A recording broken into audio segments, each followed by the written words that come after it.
तो मेरे प्यारे बच्चों, हम यहाँ पर क्वेश्चन नंबर 78 देख रहे हैं और क्वेश्चन में गिवन है light thread with a body of mass m tied to its end is wound over a uniform solid cylinder of mass capital M। Okay, तो यहाँ पर जब इस क्वेश्चन को हम सॉल्व कर रहे हैं तो कुछ पॉइंट हमें याद रखना है कि जो बॉडी जो बॉडी है जिसका मास स्मॉल m है, उसको एक स्ट्रिंग के एंड से हमने कनेक्ट किया है और उस स्ट्रिंग को हमने एक सिलेंडर जिसका मास कैपिटल M है और रेडियस R है उसके ऊपर वाउंड किया है। At a moment t equal to 0 system is set in motion. Okay, t equal to 0 पर उसे हमने छोड़ दिया है, मतलब स्टार्टिंग में उसका वेलोसिटी 0 था। Assuming the friction in the axle of cylinder to be negligible, हमको कोई फ्रिक्शन वगैरह वहां पर कंसिडर नहीं करना है। Find the time dependence of first angular velocity of cylinder and the second is the kinetic energy of whole system। तो यहाँ पर सबसे पहले अगर हमको एंगुलर वेलोसिटी फाइंड करना है, क्योंकि अगर हम यहाँ पर जैसे सिलेंडर हमने कंसिडर किया, ओके, और ये सिलेंडर उसके एक्सेल के अबाउट रोटेट कर सकता है और यहाँ पर उसको उसके ऊपर एक स्ट्रिंग को वाउंड करके हमने एक स्मॉल m मास कनेक्ट किया है। ओके, और जैसे ही इसे रिलीज किया तो ये जो ब्लॉक है इसका जो वेट है दैट इज mg, उसके कारण इस स्ट्रिंग में टेंशन प्रोड्यूस होगा और ये ब्लॉक नीचे की तरफ मूव करेगा। मान लेते हैं एक्सेलरेशन a है। अच्छा, अगर इस ब्लॉक का एक्सेलरेशन a है और इस सिलेंडर का जो एंगुलर एक्सेलरेशन है वो अल्फा है, उसमें एक रिलेशन होगा क्योंकि ये जो स्ट्रिंग है वो इस सिलेंडर के ऊपर स्लिप नहीं हो रही है। तो जो टेंजेंशियल एक्सेलरेशन है इसके रिम का और अल्फा उसमें रिलेशन होगा, a is equal to alpha into r हम लिख सकते हैं।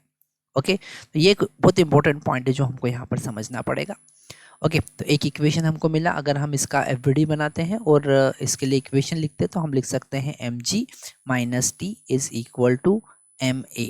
ओके, यहाँ पर हमको स्मॉल m यूज़ करना है क्योंकि ब्लॉक का मास स्मॉल m गिवन है, तो mg माइनस टी जो कि ऊपर की तरफ लग रहा है is equal to mass into acceleration. तो ये इक्वेशन नंबर 1 हमको मिला, ये इक्वेशन नंबर 2 हमको मिला और एक इक्वेशन जो कि यहाँ पर टेंशन T जो है वो इस सिलेंडर को टॉर्क प्रोवाइड कर रहा है, तो उसके लिए हम लिखेंगे फोर्स इनटू परपेंडिकुलर डिस्टेंस। ये टेंजेंशियल फोर्स है, perpendicular distance r is equal to I into alpha.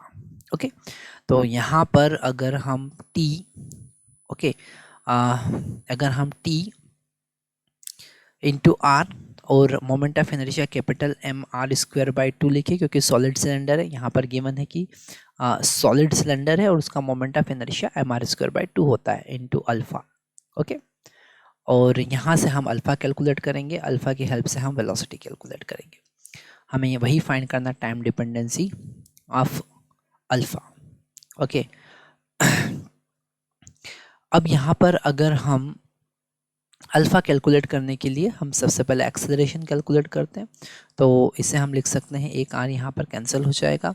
T का वैल्यू हमको मिलेगा T is equal to m capital M R divide into alpha और अल्फ़ा का वैल्यू हमने यहाँ पर पुट किया that is a divided by r by 2। Okay, तो यहाँ पर एक r भी कैंसिल हो जाएगा और t का वैल्यू हमको मिला ma डिवाइडेड बाय 2। ओके, अब इसका वैल्यू हम यहाँ पर पुट करेंगे तो हमको mg, okay, minus capital ma divided by 2 is equal to small ma हमको मिला। ओके, तो हम लिख सकते हैं mg is equal to small m plus capital M divided by 2 into a। Okay, तो यहाँ से हमें एक्सेलरेशन पता चला, acceleration a is equal to small m into g divided by small m plus capital M by 2। Okay, यहाँ से हमको alpha पता चलेगा, alpha is equal to a divided by r, मतलब अल्फ़ा का वैल्यू हमको यहाँ पर मिल रहा है mg divided by r in the bracket m plus capital M by 2। Okay, इससे हमें ओमेगा पता चलेगा और ओमेगा होगा अल्फ़ा इंटू टी। तो ओमेगा हमको मिला mg into T divided by small m plus capital M by 2। तो यहाँ पर हमने ओमेगा फाइंड किया, अब हम फाइंड करेंगे उसका काइनेटिक एनर्जी। अगर हम यहाँ पर कैपिटल M का वैल्यू पुट करें जो कि लास्ट में गिवन है m इक्वल टू 2m, तो ओमेगा का वैल्यू हमको मिलेगा omega is equal to mgt divided by m plus 2m by 2।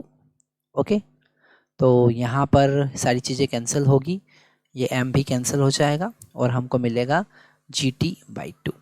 Okay, this is the answer. यहाँ पर r मिसिंग है तो हम यहाँ पर डिवाइडेड बाय r भी कर सकते हैं, ये हमारे पास ओमेगा का एक्सप्रेशन मिलता है। अब हम काइनेटिक एनर्जी फाइंड करेंगे। पूरे सिस्टम का काइनेटिक एनर्जी फाइंड करने के लिए यहाँ पर इसे हम रब कर देते हैं। तो काइनेटिक एनर्जी पूरे सिस्टम का फाइंड करने के लिए हम फाइंड करेंगे rotational kinetic energy plus translatory kinetic energy.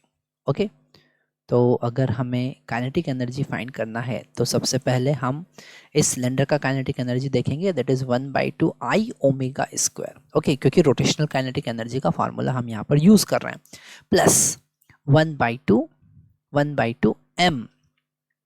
mv square.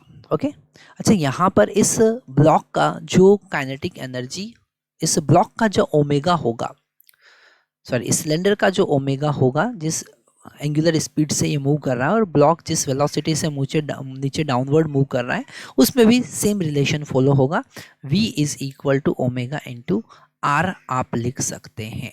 Okay, तो यहाँ पर वही काम हमको करना है। Kinetic energy of system is equal to 1/2 mr square by 2, तो यहाँ पर m का वैल्यू 2m है। Okay, r square divided by 2, okay, into omega square है ना। यहाँ पर इसका जो सिलेंडर है उसका मास 2m गिवन था जो हमने यहाँ पर पुट किया, प्लस 1/2 m और ओमेगा का वैल्यू हम यहाँ पर v का वैल्यू हम पुट करेंगे ओमेगा इंटू आर का होल स्क्वायर। ओके, तो यहाँ पर काइनेटिक एनर्जी हमको मिल रहा है, 2 से 2 यहाँ कैंसिल हो जाएगा। ओके, हमको मिलेगा 1/2 m r square omega square plus 1/2 m r square omega square, दोनों ऐड हो जाएंगे तो कितना मिलेगा, 1/2 प्लस 1/2 1, मतलब कि m r स्क्वायर और ओमेगा का वैल्यू हम यहाँ पर पुट कर देंगे, that is g into T divided by 2r का होल स्क्वायर। ओके, तो काइनेटिक एनर्जी हमको मिलता है आर स्क्वायर से आर स्क्वायर यहाँ कैंसिल हो जाएगा, m g square T square divided by 4। तो यहाँ पर काइनेटिक एनर्जी कैसे टाइम पर डिपेंड कर रही है, इससे पता चल रहा है कि kinetic energy is proportional to T square and omega is proportional to only T. तो हमने यहाँ पर देखा कैसे काइनेटिक एनर्जी टाइम डिपेंडेंसी हम फाइंड कर सकते हैं उसके लिए।